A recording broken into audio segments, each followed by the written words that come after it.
on 9/11.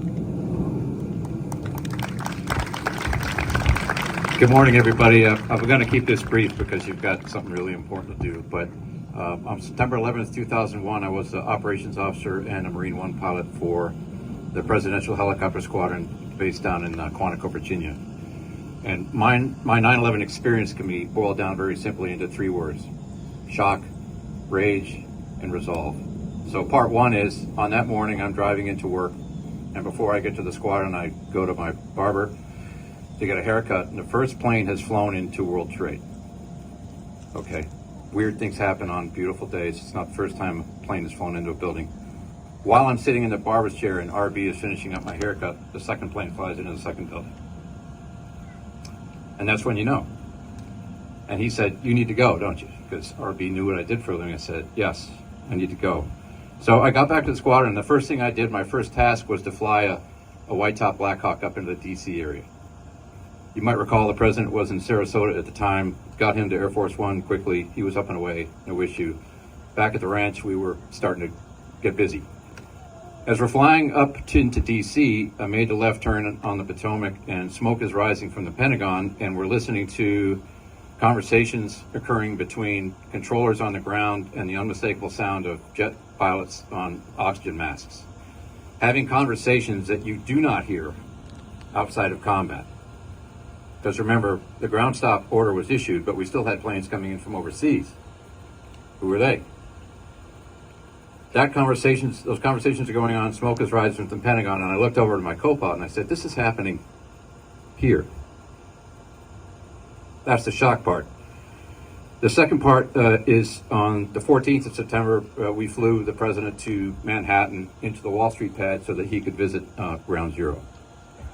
And we landed, he got in a motorcade, he left, and at that point there's nothing for us to do but stand around and do nothing, which factually Marine pilots are exceptionally good at, and don't let anybody tell you differently.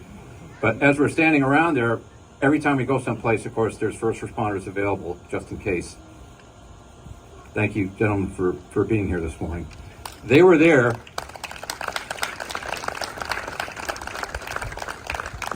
But there wasn't anybody available that was free, so they had to pull a crew off of Ground Zero to come and support this evolution. So they're there. We got together and started to talk and had some very somber conversations, some very difficult conversations about what they were doing.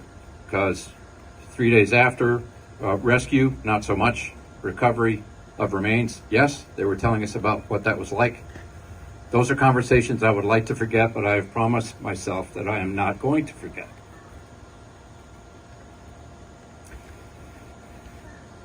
The third chapter is resolve, and in October, we brought the president back to New York, not to Manhattan, but to take him into the Bronx so that he could go to Yankee Stadium, so that he could witness throw out the first pitch of, I think it was Game 3, LCS Yankees Diamondbacks.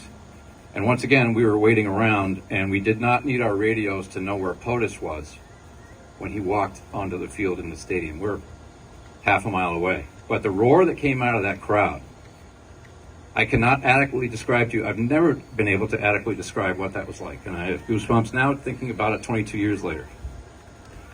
But for that singular moment, those 58,000 people in that stadium were one.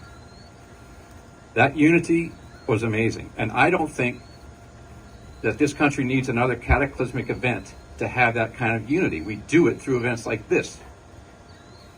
We do it by reaching out in our communities, the work that the Travis Manion Foundation is doing, and many other organizations too. And finally, none of you needed to be here this morning. Not one of you. But you're all here. You're offering your testimony. And I like to think that individually and collectively, we're all saying, if not me, then who? Thank you very much.